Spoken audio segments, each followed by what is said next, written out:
پرویز الہی اور عمران کی ڈیل بشرا بی بی نے کروائی۔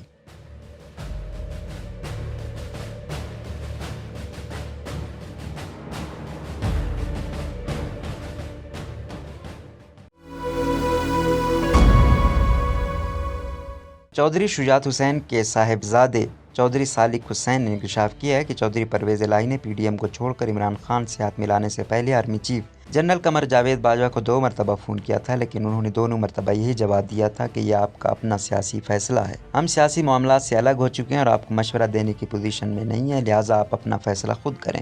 تاہم اطلاع یہ ہے کہ عمران خان کے ساتھ پرویز الہی کی ڈیل بشرا بی بی کے لیول پر ہوئی تھی، کیونکہ عمران خان کی گارنٹی بشرا بی بی کے علاوہ کوئی نہیں دے سکتا۔ انکشاف صالح حسین نے ہیکر پرسن اور تجزیہ کار جاوید چودھری کے ساتھ ایک ملاقات میں کیا، جس کی تفصیل سینئر صحافی نے اپنی تازہ تحریر میں بیان کی ہے۔ جاوید چودھری بتاتے ہیں کہ میں نے صالح حسین سے پوچھا، چودھری پرویز الہی کو جب آسانی کے ساتھ وزارت اعلیٰ مل رہی تھی اور وہ خوش بھی تھے، تو پھر انہیں بنی گالا جانے اور اپنا وعدہ توڑنے کی کیا ضرورت تھی؟ صالح کس سوال پر ہنس کر بولے، یہ ہمارے لیے بھی حیران کن تھا۔ 28 مارچ کے دن 12 بجے تک تمام معاملات ٹھیک چل رہے تھے۔ پرویز صاحب کی 11 بجے اسحاق ڈار سے ٹیلی فون پر بات ہوئی، انہوں نے ڈار صاحب کا شکریہ ادا کیا اور فیصلہ ہوا شام کو میاں نواز شریف کو بھی فون کریں گے، لیکن پھر مونس الہی نے بتایا پی ٹی آئی کا وفد تھوڑی دیر میں آ رہا ہے۔ والد صاحب نے کہا یہ اب کیا لینے آ رہے ہیں؟ پرویز صاحب کا جواب تھا کہ ہم ان سے پیچھا چھڑانے کے لیے مل لیتے ہیں۔ تھوڑی دیر میں پرویز خٹک، شاہ محمود قریشی اور اسد عمر آ گئے، ہم سب ان سے ملے۔ وہاں وجاہت حسین، طارق چیمہ، مونس الہی اور حسین الہی بھی موجود تھے۔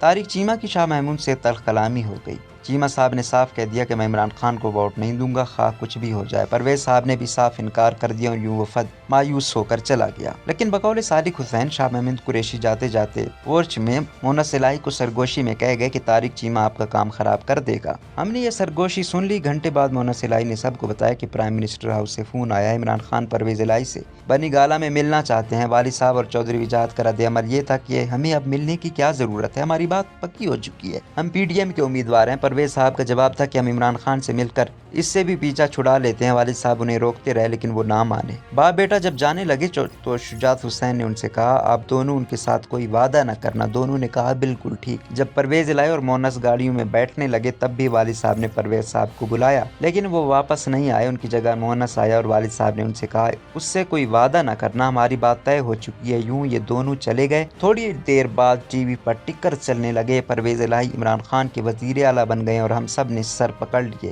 وجاہت صاحب شدید غصے میں تھے۔ پرویز صاحب واپس آ کر سیدھے اپنے کمرے میں گئے اور دروازہ اندر سے لاک کر کے سو گئے۔ وہ 10 بجے تک سوتے رہے۔ مونس الہی نے ہمیں قائل کرنے کی کوشش کی لیکن ان کے پاس کوئی ٹھوس وجہ نہیں تھی۔ پرویز الہی رات 10 بجے کمرے سے باہر آئے تو کافی پریشان اور مایوس نظر آئے تھے۔ وہ ہمارے سامنے صوفے پر ڈھیر ہو گئے اور سر جھکا لیا۔ شجاعت حسین نے ان کی طرف دیکھا تو انہوں نے صرف اتنا کہا، میں کنفیوز ہو گیا تھا، اور اس کے بعد خاموش ہو گئے۔ بہرحال چودھری ظہور الہی کا خاندان ٹوٹ گیا۔ بقول جاوید چودھری، میں نے صالح سے پوچھا کیا اس دن کسی کا فون آیا تھا جس کی وجہ سے پرویز الہی نے اپنا ارادہ بدل دیا؟ چودھری صالح حسین کا جواب تھا ہمارے علم میں ایسی کوئی بات نہیں، ہاں البتہ پرویز الہی صاحب نے 2 بار آرمی چیف کو فون کیا تھا۔ پہلے دن جب نون لیگ کا وفد ہمارے گھر آیا اور دوسرے دن جب پی ٹی آئی کے لوگ آئے تھے، میں نے پوچھا اور بات کیا ہوئی تھی؟ صالح حسین کا جواب تھا جنرل قمر جاوید باجوہ نے دونوں مرتبہ جواب دیا تھا یہ آپ کا اپنا سیاسی فیصلہ ہے، ہم سیاسی معاملات سے الگ ہو چکے ہیں، ہم آپ کو مشورہ دینے کی پوزیشن میں نہیں ہیں، آپ اپنا فیصلہ خود کریں۔ جاوید چودھری کہتے ہیں کہ میں نے صالح حسین سے پوچھا یہ بات ناقابل فہم ہے، پرویز الہی جب پی ڈی ایم کے وزیر اعلیٰ بن رہے تھے تو پھر وہ اچانک کیسے بدل گئے؟